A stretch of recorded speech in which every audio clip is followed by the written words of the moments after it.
Hello दोस्तों, good afternoon. नमः संस्कृता, आप सभी का एमएस क्लासेस 1 में स्वागत है।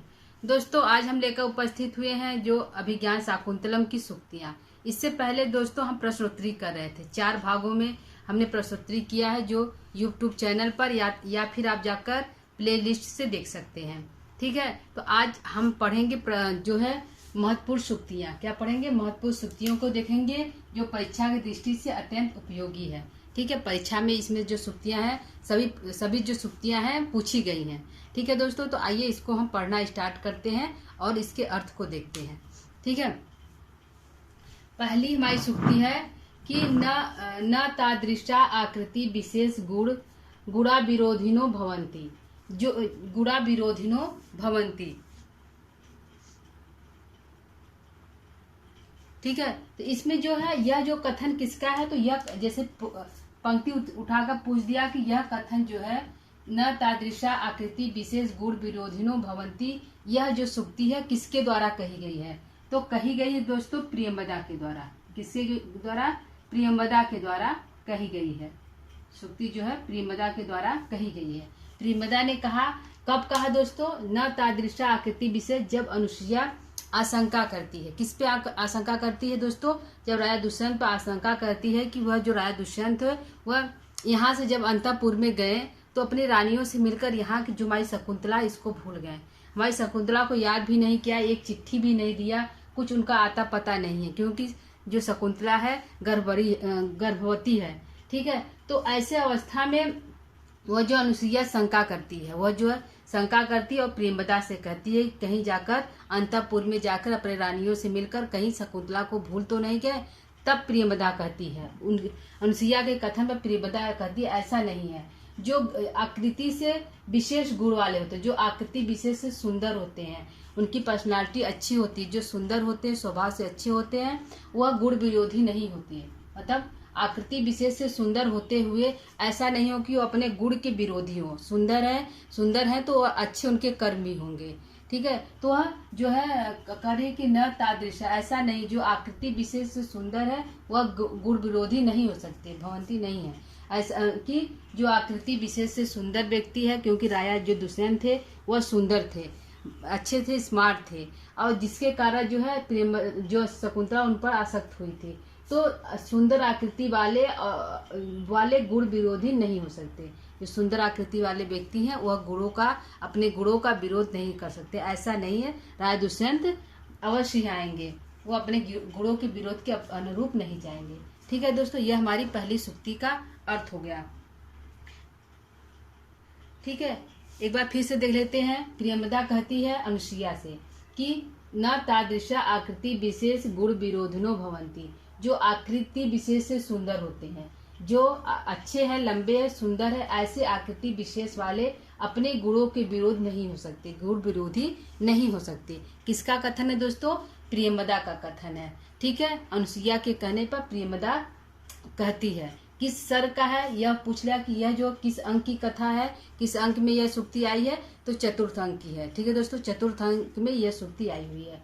ठीक है, दूसरा देखते हैं, दूसरी हमारी सूक्ति क्या है? गुणवते कन्यका प्रतिपादिनी एत्ययम तावत प्रथम संकल्प। जब प्रियंवदा कहती है कि वह जो है राजा दुष्यंत अपने गुण के विरोधी नहीं है, वो अच्छे हैं, जरूर आएंगे, तब शकुंतला जो प्रियंवदा बोलती है कि वह तो राजा दुष्यंत अपने गुण विरोधी नहीं है, पता नहीं तात क्या सोचेंगे, मतलब जो कर ऋषि इस विषय में क्या सोचेंगे। जब वो जानेंगे कि शकुंतला और दुष्यंत का गांधर्व विवाह हो गया है, तो वह इस विषय में क्या प्रतिक्रिया करेंगे। वो क्रोधित तो नहीं होंगे शकुंतला पे और हम लोगों पे, क्योंकि शादी तो 2 ही लोग के उपस्थिति में हुआ है। अनुसुईया प्रियंवदा ही जानती है कि गांधर्व विवाह हुआ है और कोई नहीं जानता है।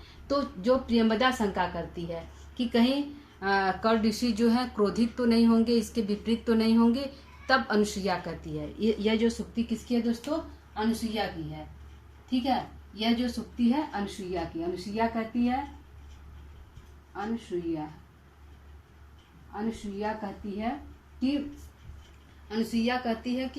दोस्तों, अनुसुईया कहती है गुणवंते कन्यका प्रतिपादिनी इत्ययम तावत माने माता पिता होता है। तावत माने माता पिता। माता पिता क्या, माता पिता का प्रथम संकल्प होता है, उनका यह प्रथम संकल्प होता है, उनकी यह सोच होती है कि हम अपनी पुत्री का विवाह एक अच्छे गुण वाले व्यक्ति से करें, जो अच्छा हो, गुण वाला हो, उसका कुल खानदान अच्छा हो, उसके पास हर चीज सुविधाएं उपलब्ध हो, ऐसे व्यक्ति को अपनी पुत्री कन्या देनी चाहती है।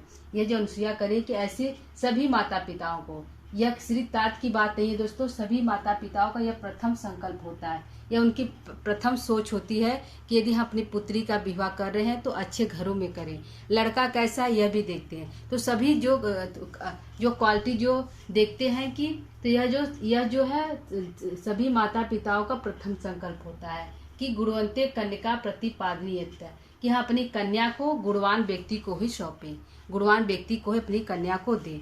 ठीक है, यह कथन किसका, अनुसुईया का है।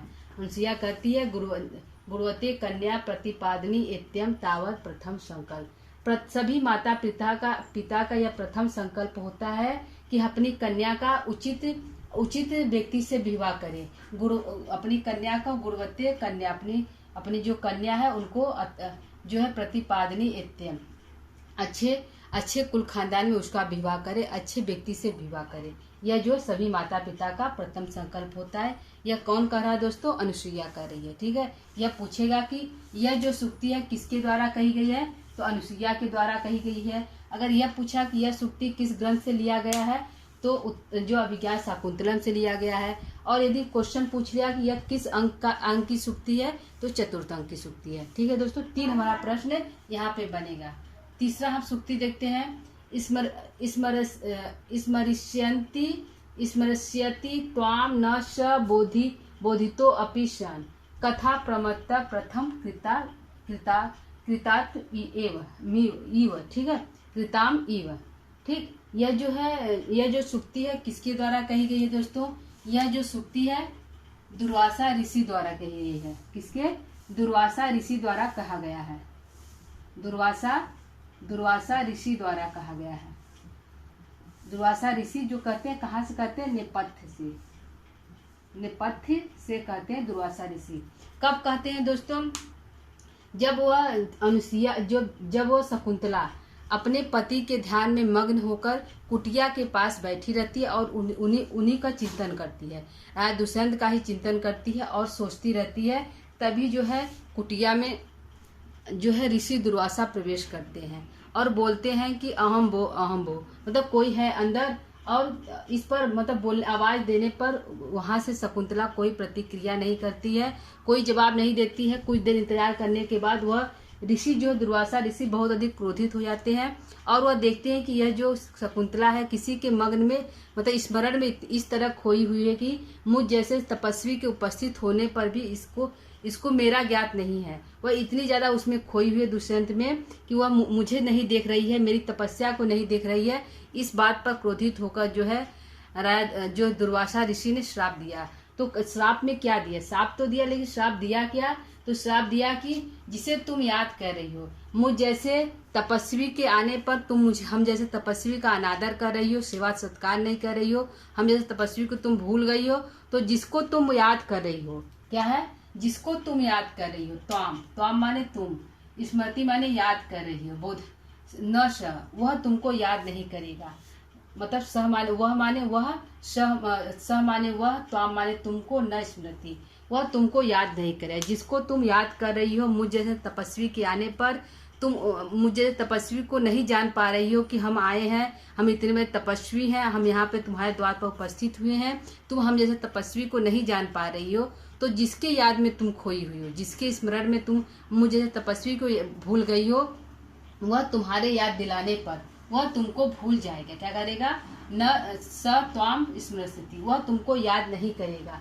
किसके समान, बोधितो अपि सन, वह तुम्हारे याद दिलाने पर भी वह तुमको भूल जाएगा। ये तो ठीक है दोस्तों, लेकिन याद दिलाने पर भी वह तुमको याद नहीं करेगा। यहाँ पे होगा न स बोधितो अपि सन, वह तुम्हारे याद दिलाने पर भी, अपि माने भी, बोधितो माने याद, बोधित माने बोध कराना या याद कराना, तुम्हारे याद दिलाने पर भी वह तुमको स्मरण नहीं करेगा, याद नहीं करेगा। किसके समान याद नहीं करेगा, बोले कि जिस प्रकार प्रमत्त व्यक्ति, जो प्रमादी व्यक्ति होता है, प्रमथ में कही गई बातों को वह भूल जाता है कि उसने कल रात में क्या बोला था, क्या कहा था। कथा प्रमत्ता प्रथम कृता में, जिस प्रकार कथा में कहा गया है कि कथा इत्यादि में कहा गया है कि जो प्रमादी व्यक्ति होता है, जो शराबी जुआरी व्यक्ति होते हैं, यदि वह उस अवस्था में कोई बात कहते हैं तो उसको सुबह होने पर भूल जाते हैं और वह कभी नहीं जान पाते हैं कि हमने क्या उस अवस्था में क्या कहा। उसी प्रमाद व्यक्ति के समान, उसी प्रमत्त व्यक्ति के समान वह राजा तुमको भूल जाएगा और तुम्हारे याद दिला बोधितो अपी तुम्हारे याद दिलाने पर भी वह तुमको याद नहीं करेगा। ठीक है दोस्तों, यह जो है दुर्वासा ऋषि द्वारा कहा गया, नेपथ्य से कहा गया है। ठीक, यह सूक्ति कहाँ की है? यह सूक्ति अभिज्ञान शाकुंतलम की है, चतुर्थ अंक की है। ठीक है, जो सारे सूक्तियां हमारे यहाँ इसमें है, सारे जो सूक्तियां चतुर्थ अंक से ही लिया गया है। ठीक है, तो सभी सूक्तियां चतुर्थ अंक की है। तो यह दोस्तों तीसरी सूक्ति होगी। आइए चौथी देखते हैं। चौथी हमारी है को अन्यो हुतवाहार दुग्धम प्रभृति, जब वो श्राप देकर निकल जाते हैं। क्या है? जब दुर्वासा ऋषि जो है श्राप देकर निकल जाते हैं, वो आगे बढ़ जाते हैं, तब वह जो है अनुसुईया जो है प्रेमदा को भेजती है कि जाओ तुम उनको मना कर लेकर आओ। तो वह जाती नहीं दोस्तों, मनाने यहाँ पे है कि जब वह श्राप देकर दुर्वासा ऋषि जब वो श्राप देकर चले जाते हैं, तब वह देखती है, प्रेमदा देखती है, बोलती है कि यह तो सुलभ कोपा दुर्वासा ऋषि जो आसानी से क्रोध हो जाते हैं, वह ऋषि दुर्वासा ऋषि हैं, सुलभ कोपो दुर्वासा ऋषि हैं। ठीक है दोस्तों, उसने शकुंतला को श्राप दे दिया है। शकुंतला को क्या किया? श्राप दे दिया है। तब प्रेमदा बोलती है को अन्यो हुतवान दुग्धम प्रभृति, इस पर बोलती है कि कौन है जो अग्नि के सिवा उनको जला सकता है। ठीक है, यह कथन किसका? अनुसुईया का है। अनुसुईया कहती है को अन्यो, कौन अन्य दूसरा है जो अग्नि के सिवा और इनको जला सकता है, अर्थात इनको और कोई नहीं जला सकता, सिर्फ अग्नि ही इनको जला सकती है, क्योंकि ये जो दुर्वासा ऋषि बहुत अधिक क्रोध करने वाले हैं। ठीक है, तो यह कथन दोस्तों जो है अनुसुईया का है, चतुर्थ अंक की है, अभिज्ञान शाकुंतलम की सूक्ति है। को अन्यो हुतवाहार दुग्धम प्रभृति, अग्नि के सिवा और कौन इनको जला सकता है। ठीक है, यह अर्थ हमारा हो गया दोस्तों। कब कहती है? जब प्रेमदा कहती है कि यह जो सुलभ कोपा दुर्वासा ऋषि है जो शकुंतला को श्राप देकर जा रहे हैं, तब कहती है अनुसुईया उस समय कहती है कि अग्नि के सिवा इनको और कौन जला सकता है, अर्थात कोई नहीं। ठीक है, अगला देखते हैं सूक्ति हमारी क्या है। अगला पचमा हमारी सूक्ति है रचितव्या खलु प्रगति पेलवा प्रिय सखी, जब वो श्राप देकर चले जाते हैं, दुर्वासा ऋषि श्राप देकर चले जाते हैं, तब अनुसुईया कहती है। अनुसुईया किससे कहती है? प्रेमदा से कहती है। किससे कहती है? प्रेमदा से कहती है। क्या कहती है? अनुसुईया प्रेमदा से कहती है। प्रेमदा से कहती है,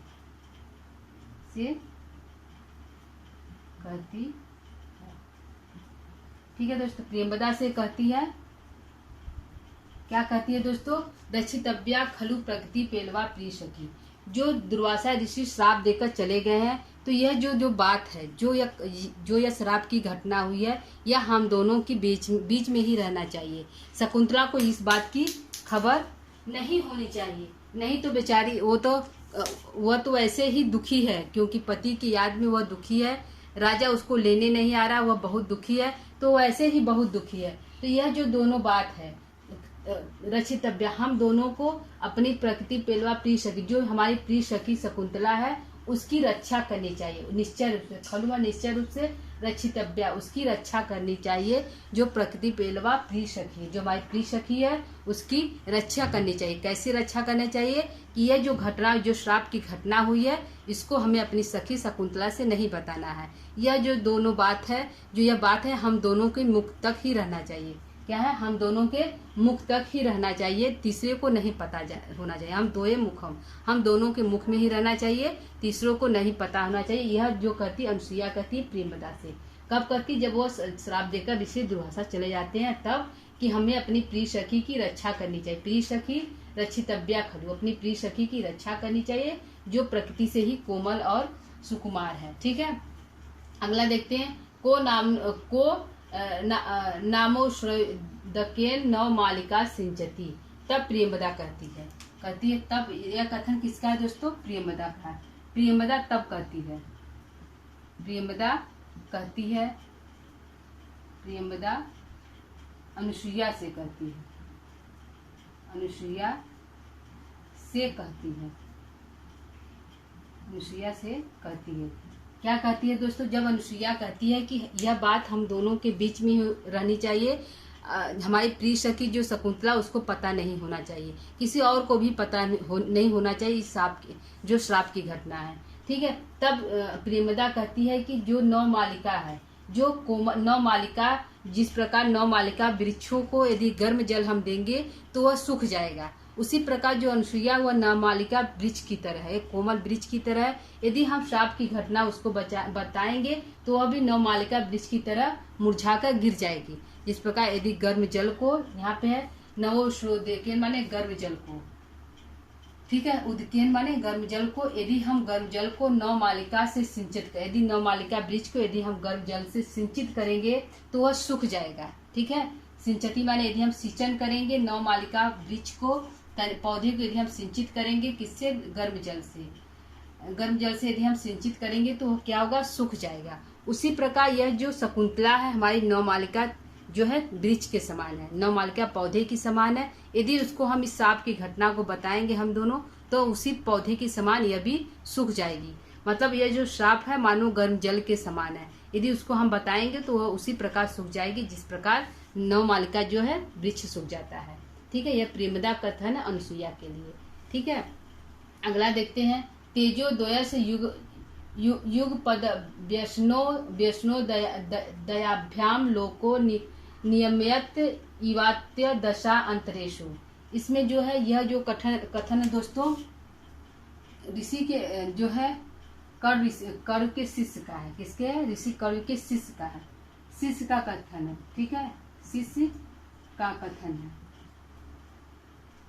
कौन सा शिष्य है दोस्तों? सारद्वत है।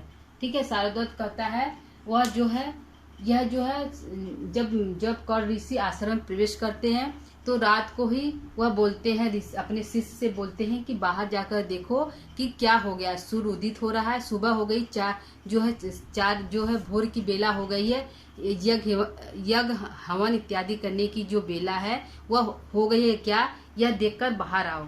ठीक है। तो शिष्य जो है कर्ण का शिष्य वह बाहर आता है, वह देखता है कि एक और जो है चंद्रमा अस्त हो रहा है और सूर्य उदित हो रहा है। क्या हो रहा है?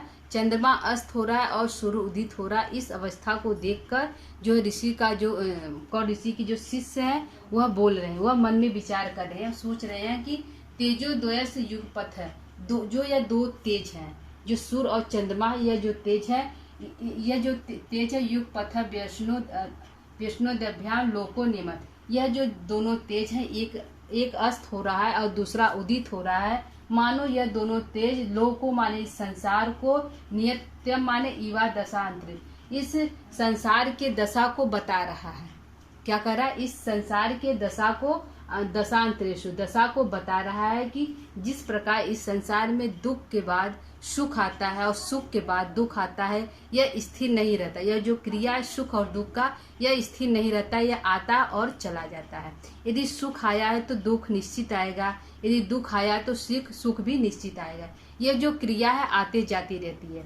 तो यह जो है सूर्य और चंद्रमा का अस्त होना और उदित होना, यह जो प्रतिक्रिया है यह इसी चीज को बता रही है कि आज जो है सूर्य जो चंद्रमा अस्त हो रही है तो उसकी जो दशा है दुख की दशा है। तभी वह जो है आकाश में जो उदित होकर प्रकाशित करती है तो वह उसकी अवस्था सुख की अवस्था होती है, और जब अस्त हो रही है तो वह दुखी की अवस्था है। और सूर्य जब उदित हो रहा है तो मानो वह सुख को लिए हुए उदित हो रहा है, और जब शाम को वह अस्त हो जाएगा तो वह भी दुख की अवस्था में चला जाएगा। तो यह जो सूर्य और चंद्रमा होते हैं तेजोद्वयस, यह जो दोनों जो 2 तेज हैं, जो आकाश में विद्यमान 2 तेज हैं, मानो इस संसार को नियमित कर रहे हैं, इस संसार को बता रहे हैं कि दुख और सुख इसी प्रकार है, सूर्य और चंद्रमा के उदित और अस्त होने के समान। ठीक है दोस्तों, उदित और अस्त होने के समान यह जो है प्रतिक्रिया होती है। ठीक है दोस्तों, यह हमारा हो गया अर्थ। तेजो द्वयस युग पद व्यसनयो दयाभ्याम लोको नियमित्य इवात्य दशा अंतरेशु, दोनों की दशा को बताता है। चंद्रमा की दशा को भी और सूर्य की दशा को भी, कि जो चंद्रमा अस्त हो रहा है तो सूर्य उदित हो रहा है, शाम को सूर्य अस्त होगा तो चंद्रमा उदित होगा। इसी प्रकार संसार के जो लोग होते हैं उनके अंदर सुख और दुख की दोनों प्रतिक्रिया चलती है। दुख आता है तो सुख चला जाता है, सुख आता है तो दुख चला जाता है। यह जो प्रतिक्रिया स्थिर नहीं रहती है, एक समान नहीं रहती, यह हमेशा परिवर्तित होती रहती है, बदलती रहती है, सूर्य और चंद्र के समान। ठीक है, अगला देखते हैं। अगली हम सूक्ति 8वां देखते हैं। इष्ट प्रवास जनिता अबला जनस्य दुखानी नूनम इति मात्र दुस्सहानी। यह भी कथन जो है शिष्य का ही है, शिष्य का ही है, वह कहता है। किसका कथन है? शिष्य का ही है, शिष्य का कथन है। ठीक है, शिष्य का कथन है, मन में सोचता है। क्या सोचता है? मन में सोचता है, मन में सोचता है। वह मन में सोचता है कि जिस प्रकार सूर्य जब उदित होता है, इसमें क्या है, जब सूर्य उदित होता है तो जो कुमुदनी होती है, जो तालाब की कुमुदनी होती है, वो खिल उठती है, वो हमेशा खिली हुई रहती है। और जब जो चंद्रमा जब अस्त हो जाती है, वह कुमुदनी मुरझा जाती है। तो वह जो दशा होती है, जिस सुख को उसने देखा, वह बस याद मात्र रह जाती है। क्या जाती है? याद मात्र रह जाती है। उसको फिर याद कर कर ही उसको देखा जा सकता है। उसी प्रकार यह जो इष्ट प्रवास जनिता अबला जनस्य है, जो जिसके जो प्रेमी या जिसके पति यदि बाहर हैं, इष्ट प्रवास, ऐसे यदि प्रवासी हैं, कहीं गए हुए हैं, तो उस अबला नारी का जो दुख होता है, जनिता अन अबला जनस, उस अबला का जो दुख होता है अत्यधिक दुस्सहानी होता, उस मात्र दुस्सहानी होता, सिर्फ वह सहन कर सकता है जो उसका दुख होता है अत्यधिक दुखानी नून इति मात्रम सुदुस्सहानी।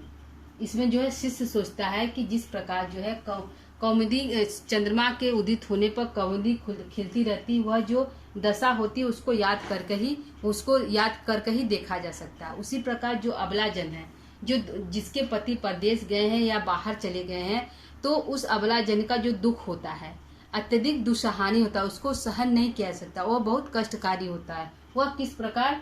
इष्ट प्रवास जनिता अबला जन, इष्ट के प्रवासी हो जाने पर जो अबला जन है, जो अबला जन का जो दुख होता है, दुखानी नूनम इति मात्र दुस्सहानी, इतना अधिक दुख होता है कि उसको सहन करना बहुत मुश्किल होता है, बहुत असहनीय होता है, उसको सहन नहीं किया जा सकता। अबला जनों का जो दुख होता है अत्यधिक दुस्सहानी होता है, उसको सहन नहीं किया जा सकता। जिसके पति जो है परदेश गए हुए हैं, इसके पति परदेश गए हुए, ऐसे पति के ऐसे इष्ट के चले जाने पर, इष्ट कोई भी हो सकता है दोस्तों, इष्ट प्रवास कोई भी इष्ट हो सकता है जो उसका चाहने वाला हो, पति पिता माता कोई भी होता है जो उससे दूर चला गया है, जो उसके पास नहीं है, दूर है, स्थान पे है, तो ऐसे इष्ट जनों के से अबला जन, जो अबला जन है, बहुत अधिक दुखी होते हैं। और उनका जो दुख होता है दुस्सहानी, मात्र दुस्सहानी होता है, उसको सहन करना बहुत कठिन कार्य होता है। ठीक है, यह जो है शिष्य कर्ण का जो शिष्य है वह अपने मन में सोचता है। ठीक है, कर्ण का शिष्य अपने मन में सोचता है। अगला देखते हैं, सूक्ति हमारी क्या है? दृष्टया धूमाकुलित दृष्टे अपि पावका एवाहुति पतिता। इसमें जो है जब कर्ण ऋषि, यह कर्ण ऋषि का कथन है, कर्ण ऋषि कहते हैं, तो इस कर्ण ऋषि जो है प्रियमदा के जरिए कहा गया है। ठीक है,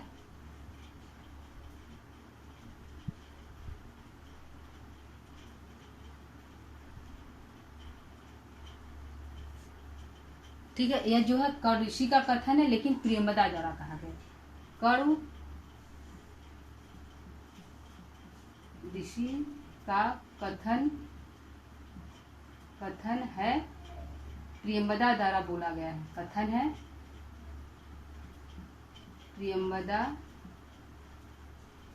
द्वारा अनुसुईया से बोला गया है, अनुसुईया से बोला गया है, ठीक है। इसमें क्या कहा गया है दोस्तों? दिष्टव्या धूमा कुलित दिष्टे अपि पावक एवाहुति पतिता। इसमें जो है कर्ण ऋषि कहते हैं कि अनुसुईया जब पूछती है, जब वो कहती है कि अनुसुईया जब पूछती है प्रियमदा से कि तात को कैसे पता चला कि जो शकुंतला का विवाह हो गया है दुष्यंत से।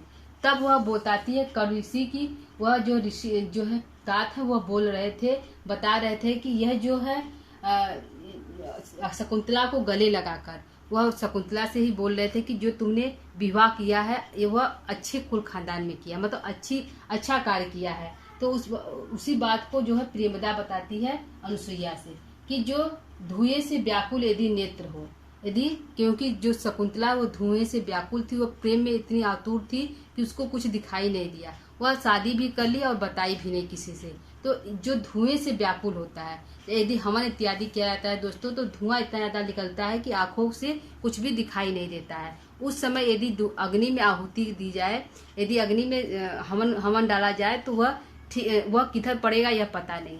तो इसी पर जो कर्ण ऋषि वह बोलते हैं कि जो तुमने धुएं से व्याकुल नेत्रों के होते हुए भी जो तुमने आहुति दी है वह अच्छी जगह दी है। क्या है? पावका एवं आहुति। जो पावका शब्द है दोस्तों, यह जो दुष्यंत के लिए आया है। किसके लिए आया है? राजा दुष्यंत के लिए आया है। दुष्यंत के लिए आया कि जो तुमने अग्नि में पावक दी है, जो तुमने आहुति दी है अग्नि में, वह अच्छी जगह दी है। ठीक है दोस्तों, यह जो है अग्नि में आहुति दृष्टि से दिष्टया धूमाकुलित दृष्ट, धुएं से व्याकुल नेत्रों के होते हुए भी जो तुमने अग्नि पावक माने अग्नि में आहुति दी है, वह एवाहुति पतिता, अच्छी तरह से दी है, अच्छी जगह दी है। तो यह जो तुमने विवाह किया है यह अच्छा किया है। ठीक है, यह जो है कर्ण ऋषि का कथन है, प्रियमदा द्वारा अनुसुईया से बोला गया है। ठीक है दोस्तों,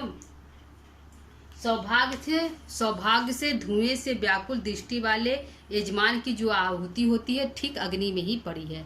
ठीक है दोस्तों, ठीक अग्नि में ही पड़ी है। हे पुत्री, जो तुमने जो यह विवाह किया है, ठीक है, यह जो तुमने विवाह किया है, गंधर्व विवाह किया है, अब इसके कर लेने से हम जो है हम अशोचनीय हो गए हैं, हमें कुछ भी सोचना नहीं है, क्योंकि तुमने जो विवाह किया अच्छी जगह पर किया है।